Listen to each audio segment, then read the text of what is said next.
Blessed are the pure in heart, for they will see God. Now, we're going to jump into this book, which is Neil Douglas Clutch, Prayers for the Cosmos. As you can see, it's one of my go-to prayer books that I use all the time. I'm going to read from that in a minute. But before I get there, I thought you might want to hear Neil Douglas Clutch saying the Aramaic. You don't want to hear me sing it because it'll be inaccurate. And I found him saying the words in a video in which he was explaining how to play a guitar song. Benefits of being a guitarist, you get the behind the scenes. So here's the voice of Neil Douglas Clutch. Tubehun Lailain Dad Cain Belebhon Dihanon Nehzun La Allah. Tubehun Lailain Dad Cain Belebhon Dad Cain Belebhon, complete in heart. Dihanon Nehzun La Allah. So Dihanon Nehzun La Allah, to see, to be illuminated. You could say all of the senses opened to, you could say, the smell, touch, taste, feeling of unity. And then the refrain is simply with the word Allah. Here's a modern translation as well by Eugene Peterson, his Message version of the Bible, which I used all the time when I was trying to understand the Bible when I'd never read it before. Wonderful translation. He was a pastor, and he rewrote it into everyday language for his congregation. He writes, "You are blessed when you get your inside world, your mind and your heart put right. Then you can see God in the outside world." Okay, so Neil Douglas Clutch offers some translations. I'm going to read them out, but I've also got them here for you to read if you've got good eyesight. So, as maybe you don't know, but Jesus spoke Aramaic, and the Aramaic tradition wrote down his teachings, and you can really, it's a very different way of seeing the world. Different languages have different ways of seeing the world, and it can really open up a depth of who Jesus was when you go back to his language. So the King James version is, "Blessed are the pure in heart, for they shall see God." But Neil suggests, "Blessed are the consistent in heart, they shall contemplate the One." Or, "Healthy are those whose passion is electrified by deep abiding purpose. They shall regard the power that moves and shows itself in all things." And here's the next one. This is my favorite one, the one that starts aligned. "Aligned with the One are those whose lives radiate from the core of love. They shall see God everywhere." Here's another suggestion for the phrase. "Healed are those who have the courage and audacity to feel abundant inside. They shall envision the furthest extent of life's wealth." Oh, I love that. That's great. And lastly, "Resisting corruption are those whose natural reaction is sympathy and friendship.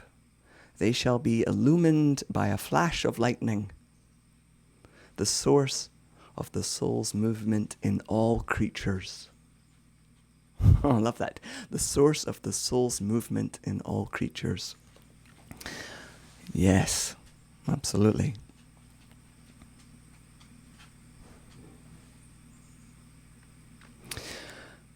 So I'm using this beatitude as the doorway into sharing one of the aspects of Catholicism. I'm not Catholic, but there's certain things about the different religions that I love. And something I love about the Catholic tradition is all the stuff about the Sacred Heart. Now, I first came across it because I really like kitsch art. And, probably about 20 years ago, I remember picking up a candle that looked very much like this from an Army Navy store in Seattle. And I'd never seen these candles before. I grew up in a Church of Scotland Presbyterian country that is kind of devoid of religious bling. So I was like, what is this? And I actually bought one and took it home to Scotland with me, but I had no idea what it was. Now, the Sacred Heart, this is what it is. It's a treasured image of the Sacred Heart. Now, usually, it's depicted quite differently. Right? You might see this. This is like an image of the Sacred Heart of Jesus, surrounded by cherubim and people worshipping it. And look, it's being cut open, and there's a crown of thorns and a crucifix above it. That's another example. It's very gory. It's a very gory thing. And often it's depicted in the middle of the chest of Jesus or people who are praying to him. So I don't think I would have bought a candle if it had that, because I wouldn't have understood it. I'd just been like, that is a thing. Now, other times you see it like this. Now, this is the Sacred Heart, which is Jesus' heart, next to Mary's heart, which is called the Immaculate Heart. Now, Mary's heart is often seen being pierced. Here, let me get closer up. So there's 7 swords, the 7 sorrows, and Mary's associated with flowers, but also with holding the sorrows of the world. And many people, including me, turn to her when I feel my heart begin to shut down because it gets fearful or overloaded or terrified. So there's the 2 hearts, as I said. On the left there is the Immaculate Heart, and on the right is the Sacred Heart. So left is Mary and right is Jesus. And in my understanding, they both have this Christ consciousness. They both attained. I know that they're related, and I always say that Christ is not Jesus' last name. I'm still saying that. It's not their last name. It's a way of being that they, through their life and love and closeness with God, attained. All right. So you see it all over the place in stained glass windows. And when I was doing the research, I found this image, right? I was like, oh, I like this one. And this came from a website called Sacred and Immaculate Hearts. And it's a Catholic website, and it talks about the devotion of the Sacred Heart. And it says, devotion to the Sacred Heart of Jesus began in the 11th century. Now, later on, Richard Rohr will say it began even earlier. But according to this website, 11th century, but is firmly rooted in sacred scripture. The most significant source for the devotion that's practiced today came from the visions of a saint. 1647 she was born, Saint Margaret Alcoque, Alacoque.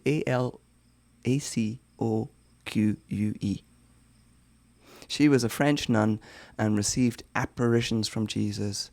Jesus showed her his wounded heart, aflame with love for humanity and the suffering of humanity.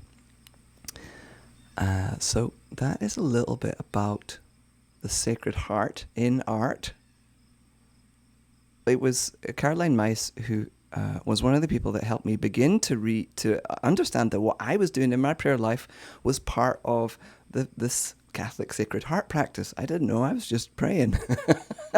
And she said that all of a sudden one day, that image of the Sacred Heart, which she, growing up Catholic, had found quite gruesome, she realized it wasn't the Sacred Heart, it was the heart of the sacred. It was the heart of the cosmos.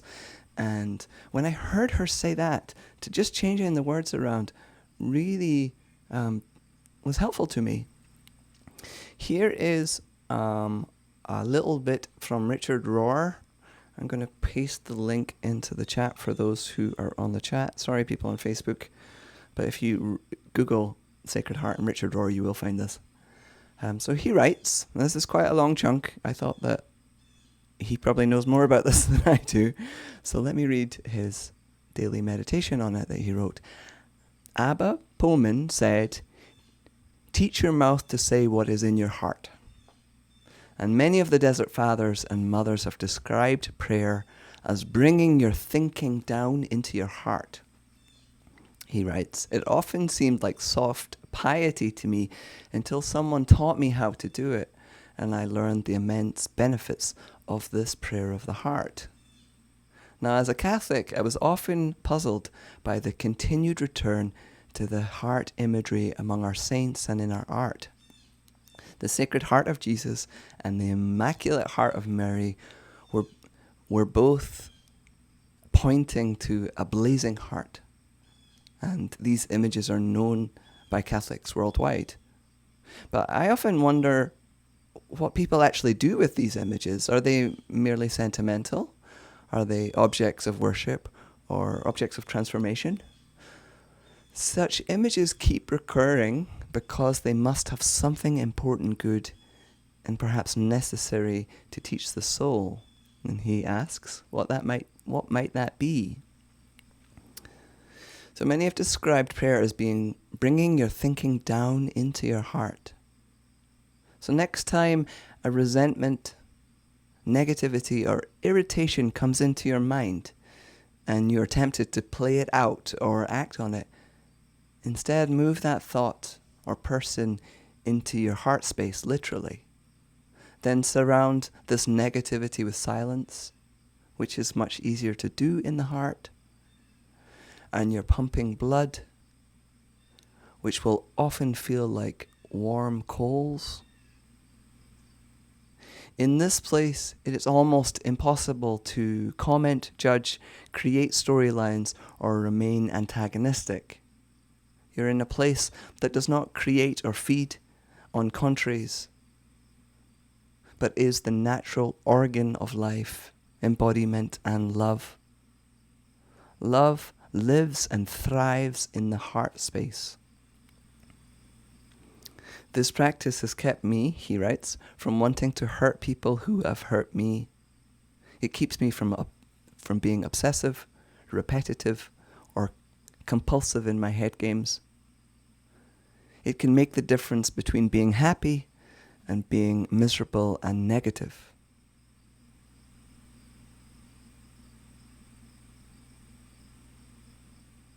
The Sacred Heart is your heart too. A heart of fire with love and compassion for the world. And the way that I've been using the Sacred Heart in my prayers, Kathy, you might relate to my images a little bit more than the ones that I showed. I was kind of making a gory point earlier. Oh, no, that's the old ones. Let me find the other ones. So this was the first image of the Sacred Heart that spoke to me. You know, it's full of social justice. It was commissioned, and an artist called Mark Dox created this, Our Lady Ferguson, after police shot a black man. And I found it very helpful to not just feel outrage, but to also feel compassion and love and the healing flooding in to this situation that we don't seem to be able to fix. So that's that's the first image of the Sacred Heart. Now, you've probably seen me share all these images before. And then this is the second one. This one's really important. It sits right over there on my altar. I have this online community called Patreon, right? And they're amazing people, really amazing people. And they're very interested in the songs that I write. And there was a woman in Nova Scotia called Catherine who was praying with me as I was recording Ave Maria, a Gregorian chant that is on my new album. And she sent me this icon. It's called the New Camal di Madonna. It's from Big Sur. There's a monastery in Big Sur, and the artist is Leo Nunfeld. And it's been sitting next to me on my workbench where I write my sermons and where I edit my music. And this is a bit of a fuzzy image. I'm sorry it's fuzzy. I thought that would be clearer than me holding up a little card. And there's something about her heart and the landscape and the Pacific Ocean behind her and the California poppies that I lean in. I really use this as an icon. I sometimes, with my hands, will reach out and touch her heart. And I just started doing this. It was the image with the heart that called to me, right? I didn't read anything. I wasn't preparing a sermon. I just started praying with this card that Catherine sent me. And then I started noticing images on Facebook. This one was on Facebook. This is by a Canadian artist called Heather McLean. It's called Moat. And I love that. It's probably my favorite icon of the Sacred Heart, the heart of the sacred. It's got the galaxies and the universe, and it's one of my favorites that I like to look at and pray with. You know, I'm relating to it, but I'm not really thinking. I'm just leaning into it with my heart. And then this one has been very important to me recently. Catherine also sent me this because she knew that I was pretty devastated. We all are, actually, about the unmarked graves at the residential schools. The way that in Canada and America and Australia, the children of the native people were taken away and placed in boarding schools, and many of them died. And they're just in these unmarked graves, and they predict that thousands of them will be found, hundreds. And they're only beginning to start to do the studies. And it's devastating. It's so devastating. This image helps me pray rather than just switch off. This one's by Andre Prevost, icon writer, who I love his icons. And then I've got one more image of the Sacred Heart. You've seen this one before. This is the Compassion Mandala. It's created by a friar called Robert Lentz. And I was gifted this icon actually by the 4-H worker I used to work with. I used to teach boat building, and it was a 4-H project. I don't know if any of you are part of 4-H. If you're watching from the other side of the world, 4-H is this amazing American institution that teaches children about how to raise chickens and takes nerdy boys and teaches them robots. And the boat building and sailing program I was part of 4-H. And my friend Tanya gave me this when I was holding ritual for a young man in our community who died, a young father, and she gave me this to strengthen me as I held our community in Port Townsend as a pastor. So these images have always been there in the background, but then I started working on Songs for Mary. I got commissioned by Abbey of the Arts to set the Magnificat into song, and they were interested in my recording of Ave Maria. And I started learning about the Catholic tradition of the Sacred Heart, and that gory image of Mary's heart that's pierced actually is a doorway into closeness with God when we are in our most sorrowful place. It's a very healing aspect that somebody before us has survived and remained loving and walked closely with God and then entered into the Sacred Heart of the cosmos. It's a really beautiful thing. And for me, the Sacred Heart is very much about the Immaculate Heart, about Mary's heart, the compassion of the mother, the heart of the mother. But it's bigger than this, because her compassionate heart is placed into the heart of the cosmos. Now, in a moment, we're going to watch a video by Cynthia Bourgeot. She's a wonderful teacher. And in it, she says, nothing can fall out of God. Nothing. And this is so true to the way I see the Sacred Heart.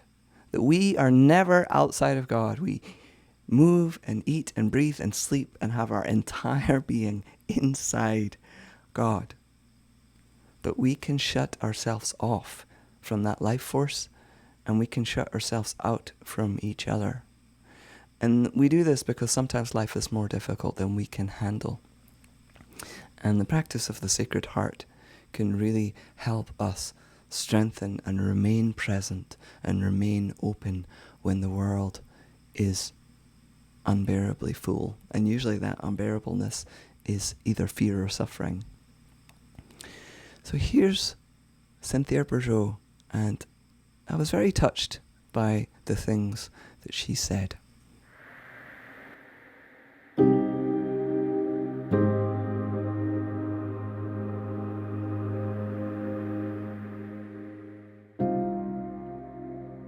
What breaks your heart apart, and what breaks it open?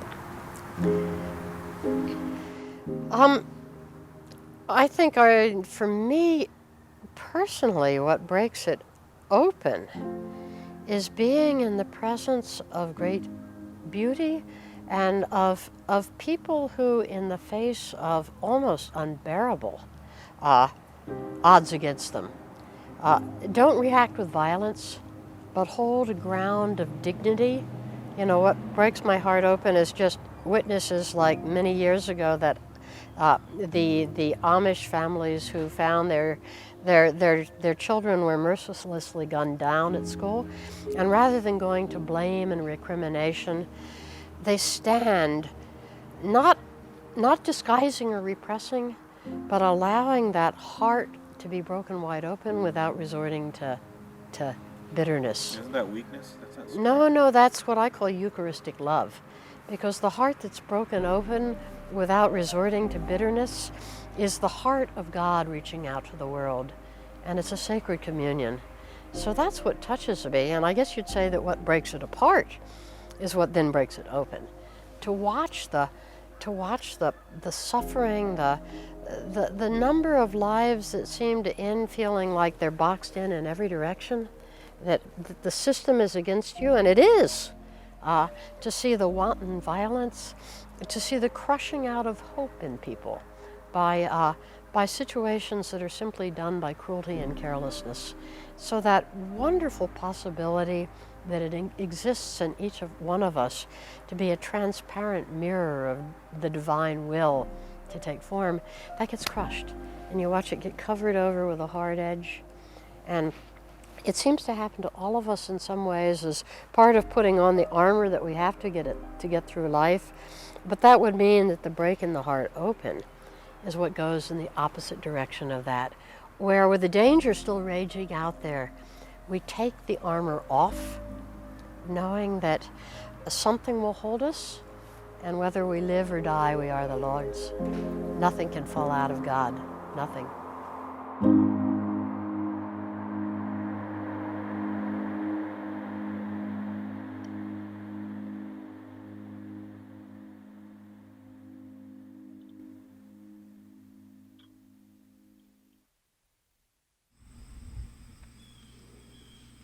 Nothing can fall out of God. Love that. I don't normally tell the stories that belong to Turtle Island to the indigenous people, because they're not my stories. But I am going to tell one today because it's part of the living history of this nation. It's part of the story of the formation of the Iroquois nation, and it's up on Wikipedia. And I think it's important that the history of this nation not just be the written history that was documented by the people who colonized it. Stories and the myth that have been carefully preserved and handed down are really important. Now, the story I want to tell is the story of the Peacemaker. He came from the north across the water to the Mohawk people, one of the 50 tribes that were all warring at that time. The Peacemaker came in his white canoe to teach the people the way of peace. But they put him through many trials before they realized that they wanted to follow him. I'm going to read from Wikipedia here. According to some legends, initially the Mohawk rejected the message of the great Peacemaker. So he decided to perform a feat to demonstrate his purity and spiritual power. After climbing a tall pine tree in a gully with rapids, the great Peacemaker told the Mohawk warriors to chop down the tree. Many onlookers watched as the great Peacemaker disappeared into the swirling rapids of the Mohawk River. They believed that he had died, but the next morning they found him sitting near a campfire just outside the settlement. Greatly impressed by the Peacemaker's miraculous survival, the Mohawks became the founding tribe in the Iroquois Confederacy.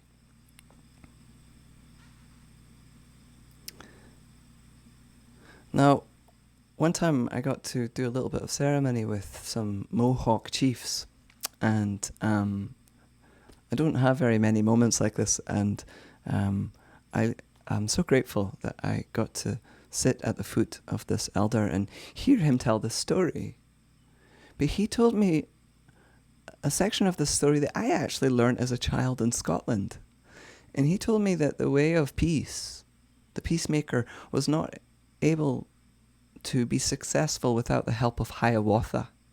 Hiawatha is this historical, mythical character whose wife and children were killed, and he walked into the forest just wanting to die. His grief was so enormous. But after wandering alone and crying in his grief, he emerged from the forest and he brought condolences to the people. And this is the piece that is in that story about Hiawatha, how the people, even though they, in their heads, understood the way of peace was right, it wasn't until Hiawatha brought the condolences, the healing, that was able to touch the tears that fell from their eyes with soft deerskin and remove the plate from their chest and ease the lump in their throat and remove the wax from their ears that was stopping them from really being able to be alive. There's this bringing of healing. There's this heart aspect that needs to be central to a religious tradition if people are, in fact, to become children of peace. In other words, a practice of compassion and the Sacred Heart, and to feel love with people, to bear all things, is essential if we are to grow and progress as individuals and a collective humanity. I'd like to change gears and share with you pretty much what I do every Wednesday in my midweek service, which is focus on chants that help me draw into my heart and some quotes and sacred words, and then to pour out love for this world. I thought that maybe if I shared how I do this, that might actually be more helpful than me giving you theological citations. So I invite you to sing with me, to drop down in your heart, to just be present to these sung prayers. This first one, I chose this because of Richard Rohr saying how he uses the practice of the Sacred Heart when he's angry at people. I do that with this one too. You are the face of God. I hold you in my heart. You are a part of me. You are the face of God. You are the face of God.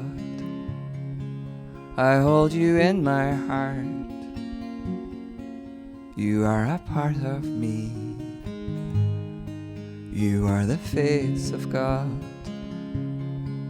You are the face of God. I hold you in my heart.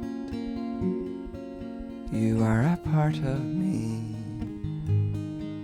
You are the face of God. You are the face of God.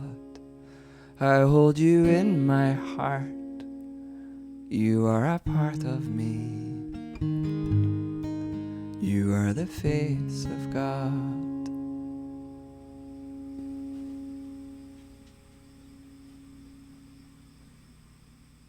What is loved reveals its loveliness.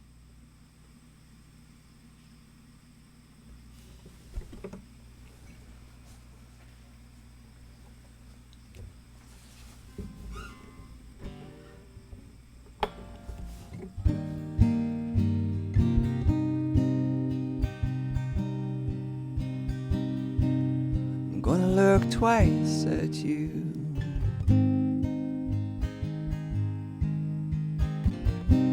Until I see the Christ in you. I'm gonna look twice at you.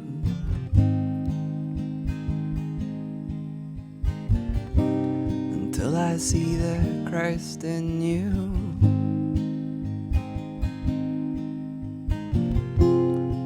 When I'm looking through the eyes of love.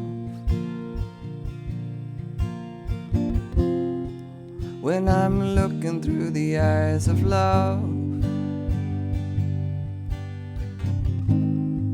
When I'm looking through the eyes of love. When I'm looking through the eyes,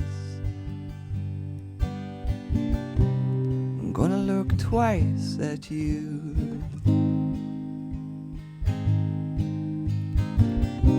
Until I see the Christ in you. I'm gonna look twice at you.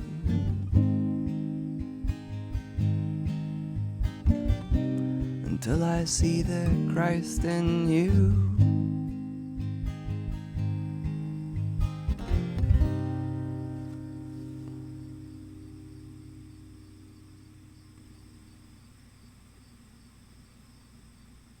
The world doesn't want to be saved. It wants to be loved. And that is how you save it.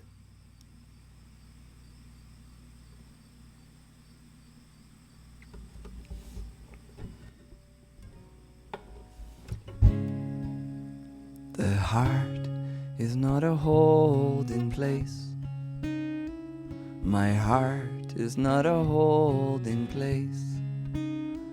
Thy spirit is golden. My spirit is golden. And I am free to fly. The heart is not a holding place. My heart is not a holding place. Thy spirit is golden. My spirit is golden. And I am free to fly. The heart is not a holding place.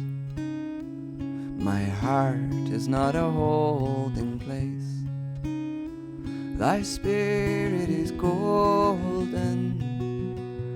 My spirit is golden. And I am free to fly.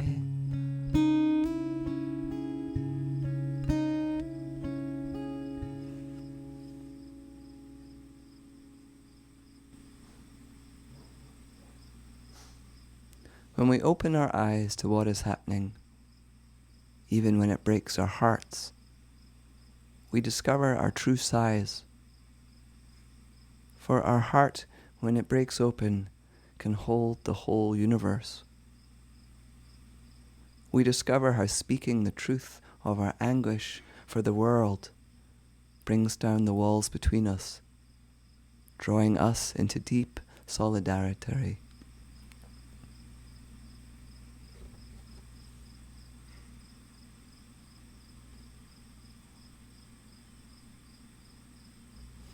Francis Weller said, "The work of the mature person is to carry grief in one hand and gratitude in the other, and to be stretched wide by them."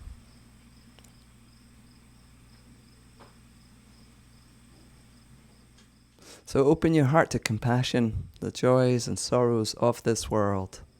This is the road into the Christ consciousness. And perhaps you've heard me say before that I believe the way that we live our lives is our biggest act of prayer. That the way we actually live our lives is our biggest act of prayer. So for a closing blessing, I'd like to share a beautiful embodied prayer written by Peter Mayer. He's a singer-songwriter. You've heard me sing this before. It's called Japanese Bowl. And I invite you to drink in his words deep into your being. I'm like one of those Japanese bowls that were made long ago. I have some cracks in me. They have been filled with gold. That's what they used back then, when they had a bowl to mend. It did not hide the cracks, it made them shine instead.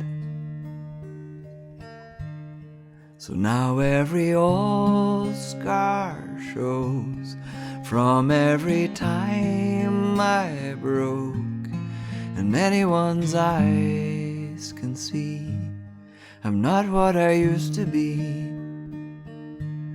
But in the collector's mind, all of these jagged lines make me more beautiful, worth a much higher price. I'm like one of those Japanese bowls I was made long ago. I have some cracks you can see. See how they shine of gold.